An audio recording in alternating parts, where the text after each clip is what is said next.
Hey there, and welcome to this week's episode of Lost Origins, your number one radio show for all things ancient mysteries, alternative historical theories, and lost civilizations.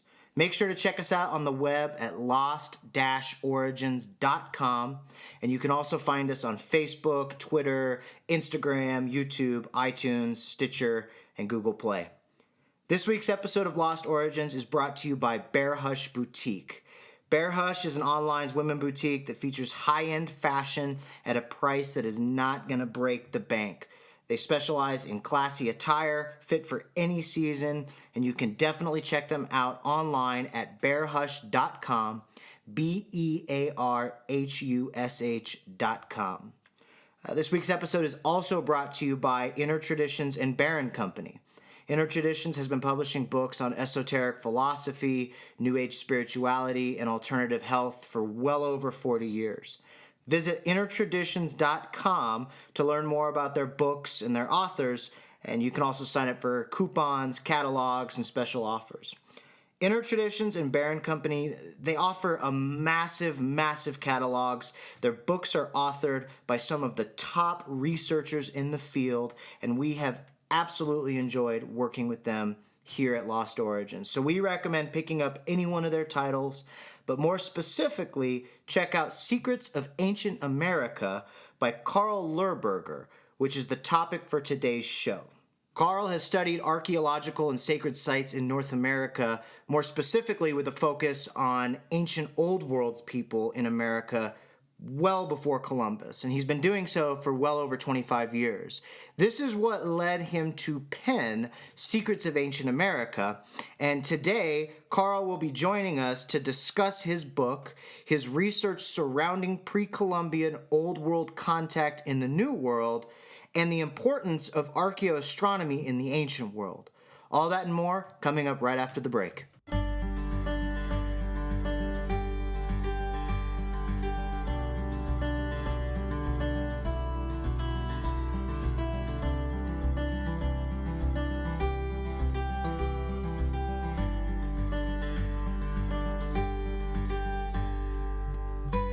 All right, ladies and gentlemen, and we are back. Today, we have the absolute privilege of chatting with Carl Lehrburger, and I gotta say, I have been looking forward to today's episode for about 2 months now. It's been kind of a long time coming and getting everything ironed out in terms of schedules. Carl is an entrepreneur, a renewable energy expert, petroglyph and archaeoastronomy researcher, and author of Secrets of Ancient America. Carl has studied archaeological and sacred sites in North America for more than 25 years and is a supporter of the diffusionist belief, meaning his research is indicative of Old World contact in the New World before the era of Columbus. His latest book, Secrets of Ancient America, details his years of fieldwork and the evidence that he has compiled pointing to the Phoenicians, Celts, and many others having journeyed into the Americas centuries before the voyages of Columbus. And Secrets of Ancient America is actually Lost Origins' February read of the month. So, Carl, first of all, congratulations on that. And secondly, thank you for joining us on today's show.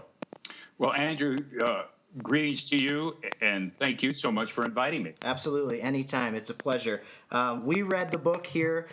We provided it a review, an honest and objective review, providing it with 5 stars. I loved it. I couldn't put the thing down. I thought that it was very well written. It definitely tells a story, which is a nice break from just the regurgitation of data or historical theory. So I have to commend you on the way that you put this thing together. It was very well done, and that's why we awarded it the February read of the month. So. Well, thank you so much for that, and for those generous introductory remarks. I'm really looking forward to this interview. Yeah, likewise. So I have a laundry list of topics that I want to discuss with you today, and before we dig into the book, I think it might be good for you to kind of give us some background on who you are, what your research entails, how you got into researching petroglyph sites, archaeoastronomy all across America. Well, as you said in the introduction, I'm a renewable energy entrepreneur, and that's a passion that I brought to life. But, we got to get our jollies in the world, and it's all not about work. So I have been an explorer and a traveler for most of my life. But things dramatically changed in 1986 after I read author Barry Fell's book, America BC. And this really, not only for myself, changed a lot of people's thinking, because Dr. Fell, who was a professor of biology or microbiology affiliated with Harvard, was a biologist turned epigrapher. An epigrapher is someone who reads ancient languages.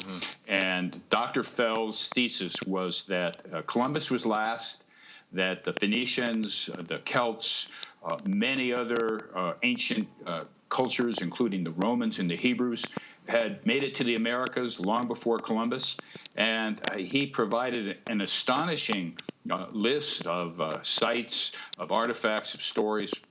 Wow, this was almost, too much to believe. Sure. And living in New England, where the heart of the story of the Celts took place, gave me an incredible opportunity to begin to test the thesis that Dr. Fell had put forward. Sure. And it was really the basis of America BC that got me excited about this.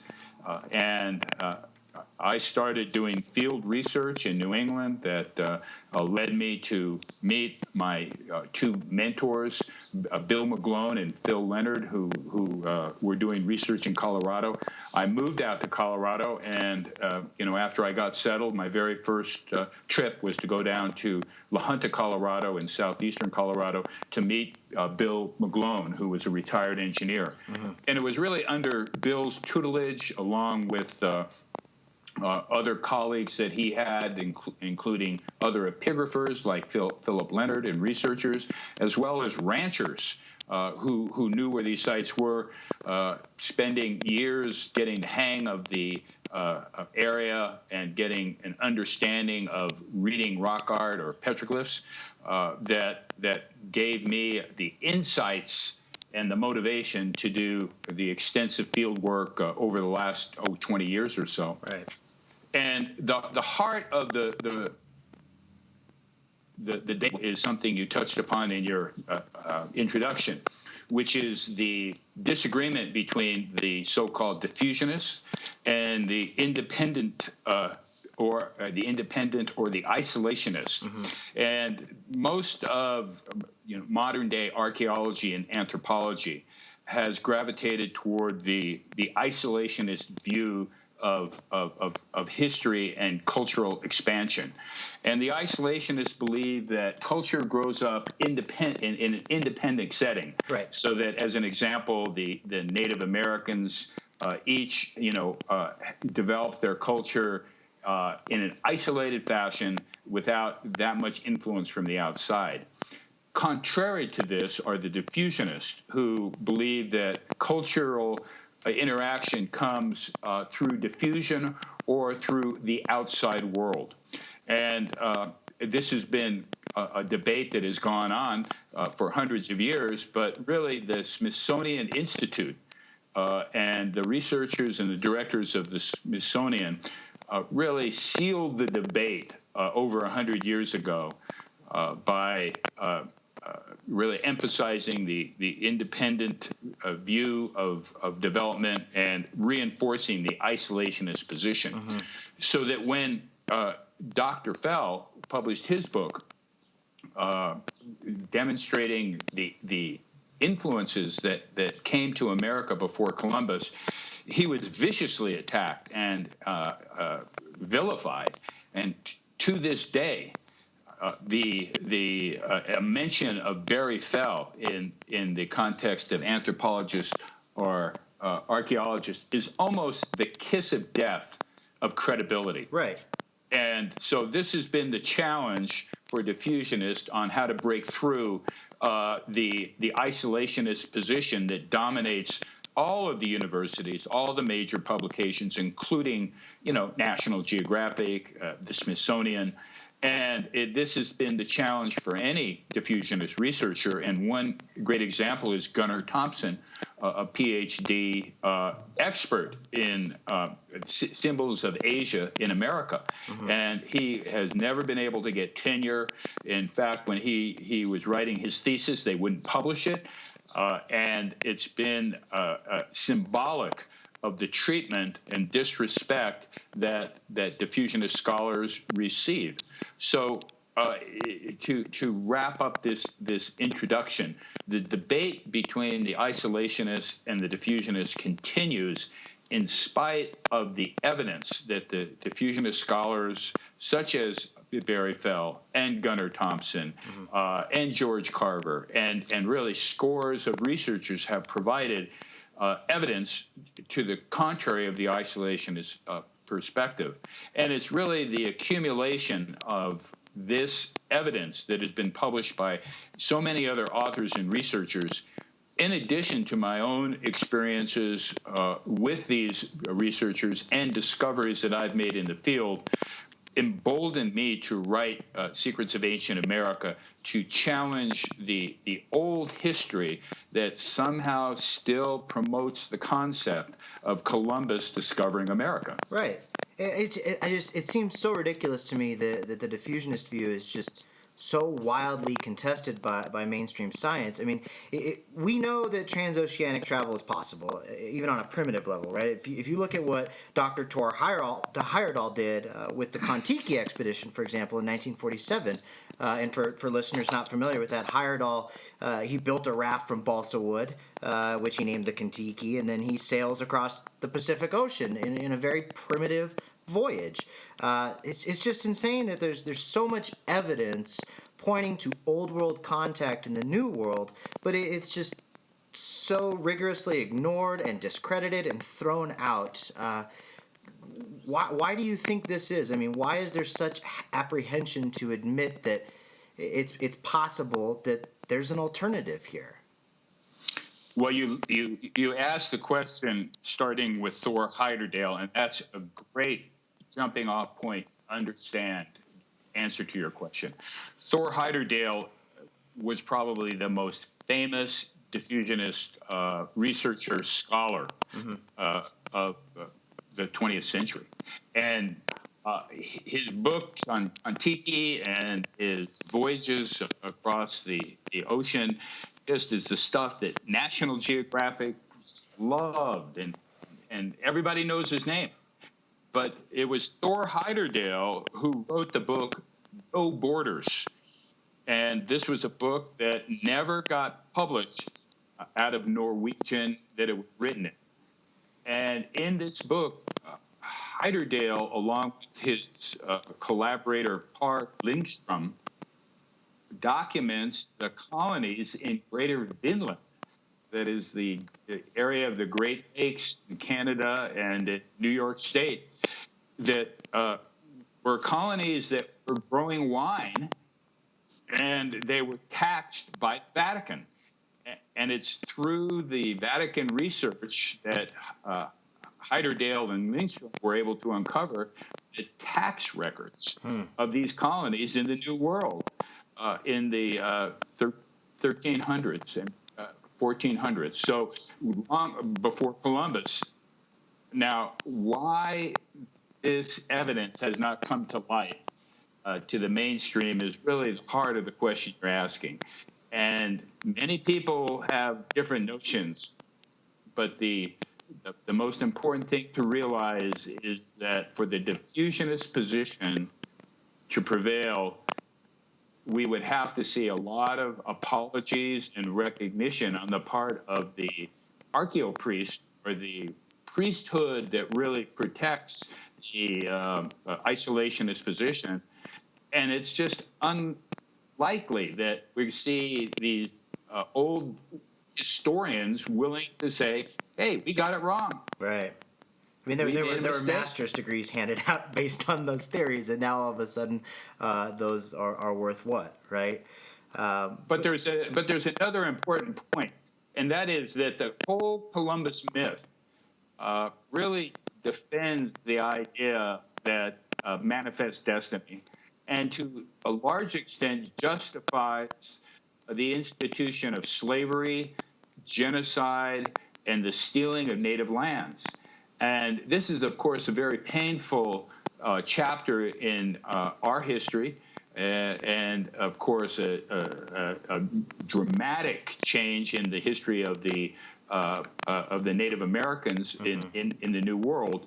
And we the white culture, have yet to come to terms with the destruction that was ravaged on the Americas by the church and by the conquistadors of the monarchies. And until we are, and the greatest thing we can say about a change in attitude is the current pope. The present pope has gone and publicly apologized to the indigenous cultures of the New World, and that is something that has been a long time coming. Sure. The previous pope, took the opposite perspective, that the conquest was a good thing, and that through the purging of the native peoples, they became better and enlightened. Well, that really reinforced the spin of the role of the church in the destruction of native cultures in America. So now we can actually see a glimpse of one of these institutions of the archaeal priesthood making some, albeit small, concessions for the destruction of the indigenous cultures of the America and the resulting destruction of many Native American tribes that don't even exist anymore. Right, and that's one of the first chapters in your book. It was definitely well done because it grips you right away. You paint this picture of this dark alternative history of Columbus, and you do like a side-by-side comparison, which I loved. Like here's the traditionally accepted story of Columbus, right, that we're taught in school, and then here's actually what happened that we're not really told about. I would love if you could, for our listeners, kind of walk them through that that comparison, right? Well, I did start the book with the Columbus myth, and it really resonates throughout the book that we've been lied to about our history, that serious claims of old world contact have been ignored by the archaeological community, and the historical record has been changed and actually expunged. And we can see this in the story of Columbus, because we're told that Columbus didn't actually know where he was going. He was going to get to China or to Asia and meet Genghis Khan, or go to India to get spices. Well, it just all proves to be a big lie. That actually Columbus knew exactly where he was going. He knew how long it would take to get there. And he wasn't after spices, he was after gold.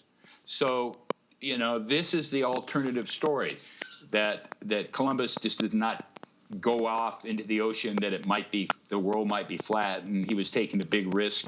It was from Arab maps and Viking maps that Columbus had access to, both through the Arab maps, through the libraries that were abandoned in Toledo, Spain, by the Arabs, and the Viking maps through his wife, Philippa, who was married into the very famous Drummond Sinclair family of the Henry Sinclair lineage, who was Prince of Orkney Islands, and who reportedly traveled to the Americas in the 1390s.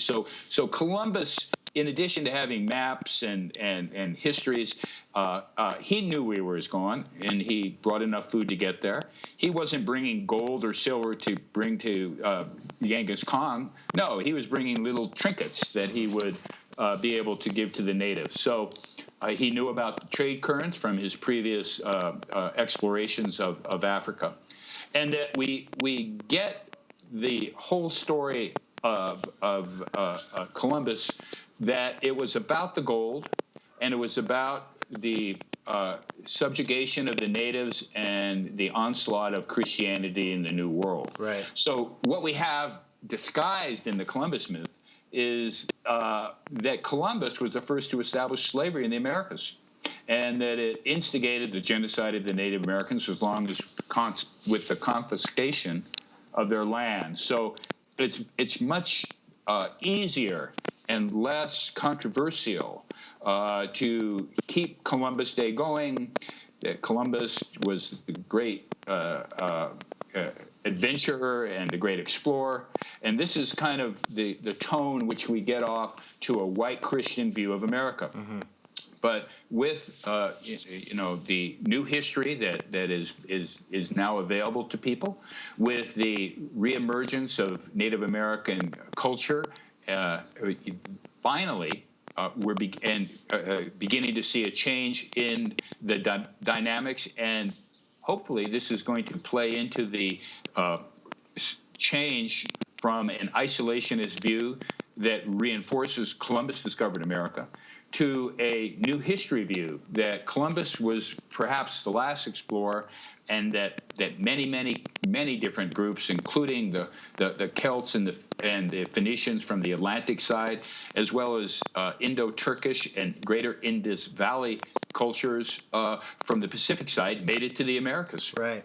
And so the new story of Columbus that has been coming to light recently, and correct me if I'm wrong, but a lot of that is actually from his own words, right? Like this is being extracted from his journals and the logs of these journeys. Is that correct? I went back and looked at some of these logs, and I couldn't walk away with the idea that Columbus was writing all this stuff. It really looked to me like much had been censored and rewritten by the church. Sure. The story of Columbus is being pieced together and presented in different forms, but I have not seen what I consider to be a serious challenge to the mythology of Columbus outside of the diffusionist scholars, right, that are really pushing a new history agenda, that we've got to overturn the old history ideology and the propaganda and take a fresh look at history without having these ideological blinders on. Mm-hmm. And I think Americans and listeners to this show can appreciate when I talk about blinders, when we talk about the politics of today, that everyone is just so ideologically charged that really the truth or the best policies get left behind, and we kind of see this ideologically charged attitude whenever we talk about diffusionism, and we see this especially at the universities. And fast forward to the end of the story, it's waiting for a new generation of epigraphers, of archaeologists, of anthropologists that really don't have these ideological blinders, that are willing to go to some of these new history sites that prove the Celts were there, that are indicative that other cultures traveled to the Americas, without the fear of getting lost in a career by the archaeal priests that really provide no incentives to study diffusionist history or diffusionist sites. So at the end of the day, this paradigm shift that we hope is taking place, albeit slowly, is going to create a learning environment so that as in the future people go to high school and college and even in middle schools, that we're not fed the story of Columbus discovered America and that we live in a white culture, but instead that many different sailors and cultures made it to the Americas before Columbus, and that we have a very diverse culture. And this is really, again, diversity versus singularity, diffusionism versus isolationism. Right. So this is the second time or third time within our conversation this morning that you've mentioned the archaeal priests or the archaeal priesthood. And this is another way that you open the book, and I found it fascinating that you created this protagonist to walk us through this story. Again, for our listeners who maybe aren't familiar with your work or have not read your book yet, can you give us a little bit more on the archaeal priesthood, who they are, why you labeled them as such, and then the role that they played in your research and throughout your book? Well, I did need to find a antagonist. Mm-hmm. And it came to me as I was reading the story of Galileo and Bruno. Bruno was a contemporary of Galileo's.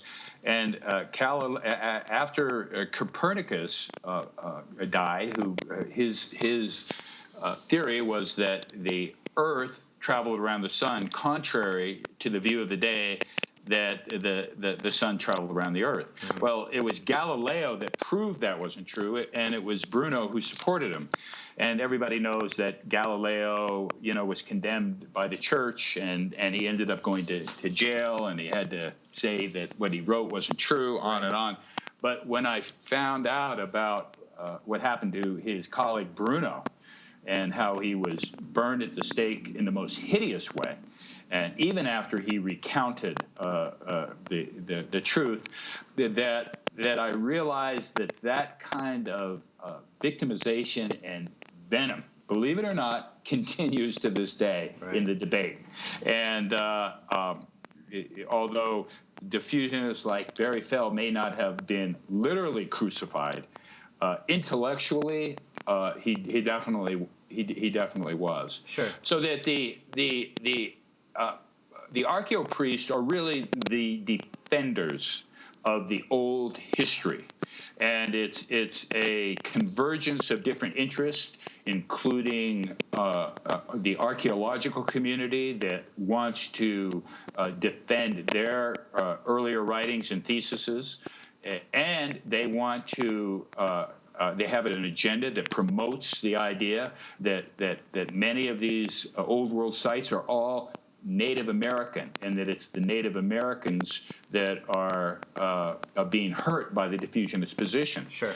And so it's the archaeologists combined with the priests of the church that want to spin the conquering of the Americas as a good thing. Mm-hmm. And it's the archaeal priesthood are really the gatekeepers in the educational institutions that keep diffusionist thinking, such as Gunnar Thompson and Barry Fell, and anthropologists, archaeologists, linguists, these researchers that develop not only theories, but evidence indicating a very robust cultural interactions that is still holding back this information that has become the archaeal priesthood. Sure. And I can only share,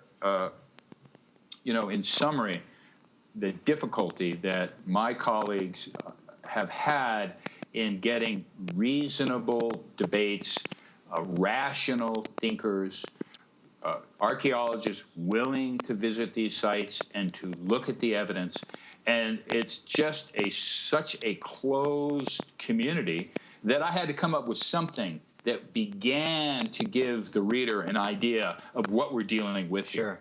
And going from Bruno to being burned at the stake for stating and proving that the Earth went around the sun, all the way up to the story of Planet of the Apes, where in a contemporary series of movies, we are shown exactly what's going on today with the diffusionist and the independent isolationist. In the Planet of the Apes, as everyone recalls, it was the apes who thought that they had invented their own culture. Right. But at the end of the very first movie with Charlton Heston, the head of the ape scientific community burns the evidence Right. that the ape culture had come from human culture. And to a greater or lesser extent, we have had this kind of destruction of the evidence, and if not blatant destruction, certainly ignoring of the evidence by the archaeal priesthood. You know, you mentioned that we run the risk of hurting the Native Americans by stripping them of these sites having been built by them. But one thing that you did very, very tactfully in your book was present that you're not discrediting the ingenuity and the abilities of the Native Americans, and that in fact 99.99999% of the petroglyph sites in America today were constructed by the natives, and it's just a small handful of sites that we see strewn across America that lend themselves to being evidence of old world contact in the new world. And we only have so much time today, and for our listeners, just so you know, we have scheduled a follow-up to this interview with Carl, so we are going to bring him back on the show. There are so many different sites that we need to discuss, and to blast through them quickly would not do them justice, so we agreed to do that. The one site that I do want to talk about, though, would be America's Stonehenge, which you do reference in the book. And I think this would be a perfect opportunity for you to, A, explain the site to our listeners, but also explain its importance with respect to the diffusionist view as to Old World contact being present in the New World pre-Columbus. Okay, that's great, but I would like to go back before we talk about America's Stonehenge and the Celtic cultures and the cultural explorers in America. I want to go back to the Native Americans because this is so important. Sure. And unfortunately, there are some Native Americans and some tribes that really take umbrage and feel insulted by proponents of the new history with the idea that a diffusionist view is a whitewash of Native culture. Mm-hmm. And in the case of one particular site that we'll discuss in our next interview, known as Mojave North in California, that is indicative of trans-Pacific contact. It's been the Native American at that site that has claimed that these petroglyphs were created by their ancestors, and we get into a really big pushing match, and the archaeal priesthood is supporting the Native Americans. So that's not the case with all tribes. There are specific tribes, including Cherokee tribes, that do understand that in the case of their tribes that they had cultural diffusion from Hebrews, and the Hebrew language is spotted in their language, some of the customs.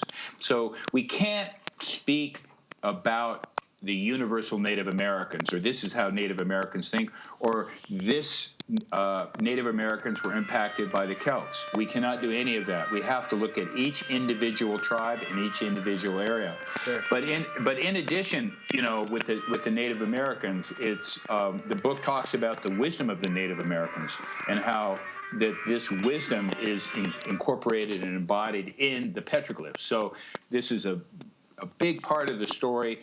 And at the end of the book, the realization that I try to give the reader is that all of us have to be prepared for a new history, sure. Including the Native Americans, including the archaeal priesthood, including anyone who's been through high school, the people at the Smithsonian and National Geographic. That's what the new history of America is all about. And Native Americans are an essential part of that. And you make the great point that nearly all petroglyphs, and I'd go a step further, ancient sacred sites in America are really Native American or from the ancestors of the Native Americans. It's a handful or several score of specific sites that demonstrate, that prove beyond any doubt to a rational investigator, hey, this isn't Native Americans. Right. This is a foreign culture. And one such site is America's Stonehenge in southern New Hampshire. And I mentioned that there were many migrations, including the Phoenicians, Mediterranean groups, and the Celts that came across the Atlantic. Well, America's Stonehenge is evidence of the connection with Celtic Mediterraneans and the New World. And we can surmise that the Celts' interest in the New World really began with the copper mining. And it was very rich copper deposits in the Great Lake region that motivated many cultures to come to the Americas, including the Celts. Right. But the Celts did make it to New England. We have evidence of many of their structures. We have evidence of their writing, which is a Celtic language called Og. And in right outside of Salem, New Hampshire, is probably the best evidence of a Celtic community at America's Stonehenge.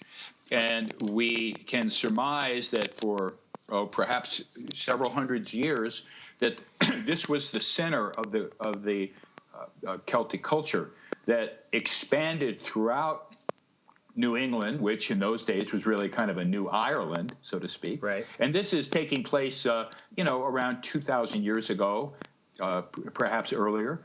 But it was, with this stronghold in New England that the Celts had settled that area, were involved in agriculture, and you can find, especially in southern Vermont, and throughout areas of New Hampshire, Massachusetts, and New York, you can find evidence of stone chambers oriented toward the east in most cases, and in rare occasions with Celtic writing on them, that demonstrates that the Celts were here. Right. And the beautiful thing is that even though this site was almost destroyed many times, in fact, the curb cuts of nearby Lowell, Massachusetts, were quarried from these ancient structures at America's Stonehenge.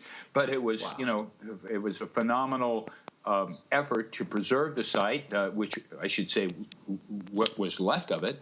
And today, anybody can drive to America's Stonehenge, pay the very modest entrance fee, walk the site, learn about the archaeoastronomy of the site, visit the chambers, and it's just the beginning of the Celtic migration that I've been involved in tracking, that has following the rivers into the part of the world of Colorado, Oklahoma, and Kansas.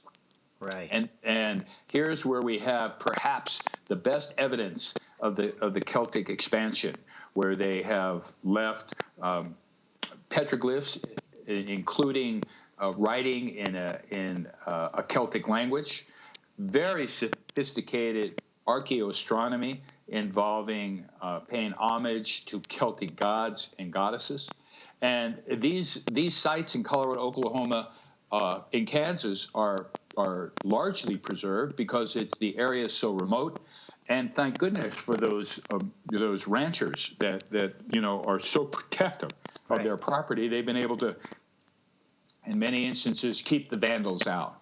So the Celts did make it into the Colorado and Oklahoma, and left very sophisticated writing and what we would call temples and archaeoastronomy sites that are world class, in the sense that everybody knows about Stonehenge as a archaeoastronomy site or a calendrical site, and most people know about Chichen Itza, the pyramid of the Mayans, that on the equinoxes we see this great alignment that takes place.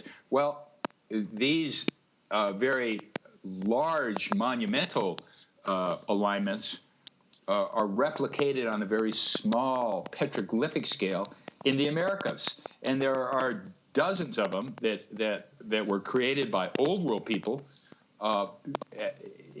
as opposed to the many hundreds of them that were created by Native Americans. But these alignments, these archaeoastronomy petroglyphic stories, if you will, to me prove beyond any doubt that not only were the Celts here, starting in New England, but traveled extensively through the Americas, leaving their mark.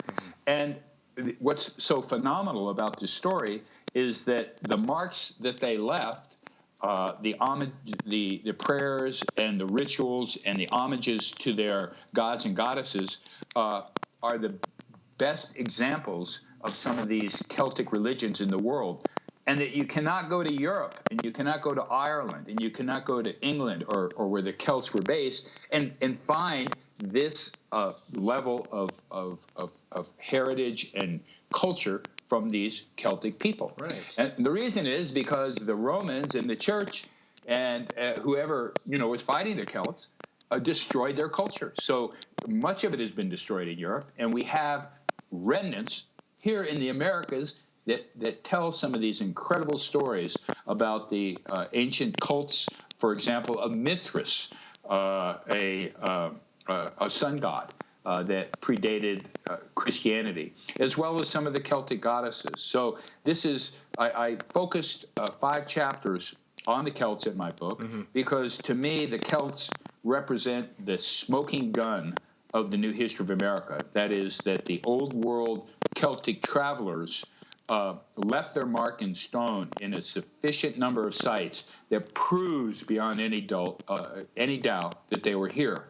And this is in addition to evidence such as coins and parts of swords and other not so 100% evidence, but the archaeoastronomy and the petroglyphs and the writing left by the Celts in Colorado is complemented by the other artifacts that have been found and the other research undertaken by other authors. So the Celts is really the jumping off point to proving the new history, but it's also a jumping off point to understand how these ancient cultures traveled, made it to the Americas, beginning to help us understand what happened to them, and beginning to understand that it wasn't just the Celts per se, but these were multicultural crews that came, so that you would find different cultures,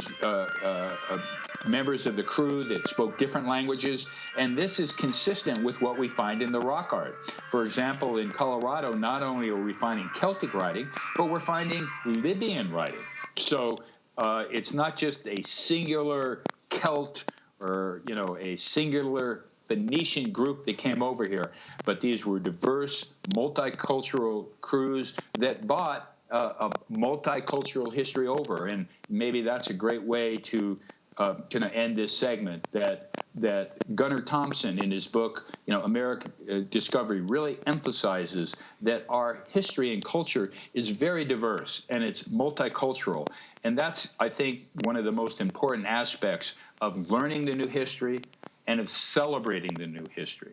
And we can suggest that when Columbus Day becomes a national holiday celebrating the indigenous cultures and the indigenous peoples of the world, that we have reached a point where the new history is in place. Right. When we open the National Geographic magazine and see a story about Celtic travelers in the Arkansas river system in Colorado, or evidence of Phoenician miners or evidence of Indus Valley symbols in the American Southwest, then you'll know that the paradigm has shifted, that a new history of America is possible.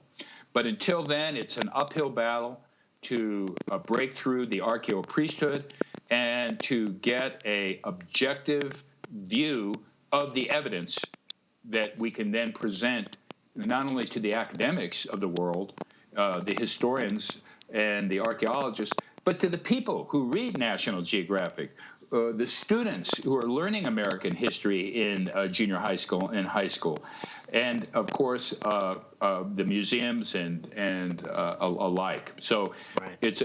It's a wonderful topic, but I want to give people the truth that it's still an uphill battle, and seeing our history without blinders takes a new way of seeing. Well said. Well said, Carl. So I agree. I think that's probably a good point to kind of wrap up today's conversation. Before we end today's segment, though, I would like for you to be able to provide our listeners with any additional resources outside of your book that you do offer for anybody wanting to learn more about your work, your book, your journeys before we bring you back in for another show. So somebody interested in learning more about the work of Carl Lehrburger, I mean, do we have a website? How do we find out more about you? It's the New History of America. That's www.newhistoryofamerica.com. And at newhistoryofamerica.com, listeners can purchase a book, or they can contact me and get an autographed book. Also be able to learn about some of my enterprises in the renewable energy area. And for those listeners that are interested in my renewable energy enterprises, they can visit www.purevisiontechnology.com. Very good.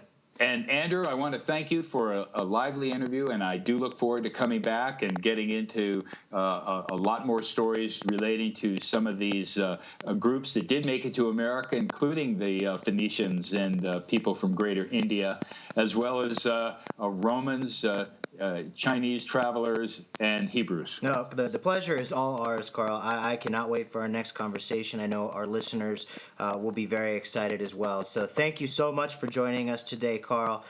It was a pleasure having you on Lost Origins. Ladies and gentlemen, that wraps up this week's episode of Lost Origins.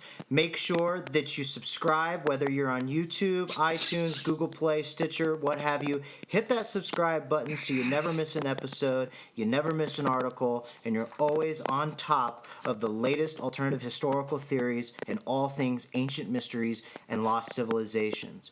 Also, make sure that you check back for next week's episode, where we have the privilege of sitting down and interviewing author and researcher Andrew Collins, more specifically focusing on his recent book, Göbekli Tepe, Genesis of the Gods. So I'm your host, Andrew, and that concludes this week's episode of Lost Origins. We'll see you soon, and keep questioning everything.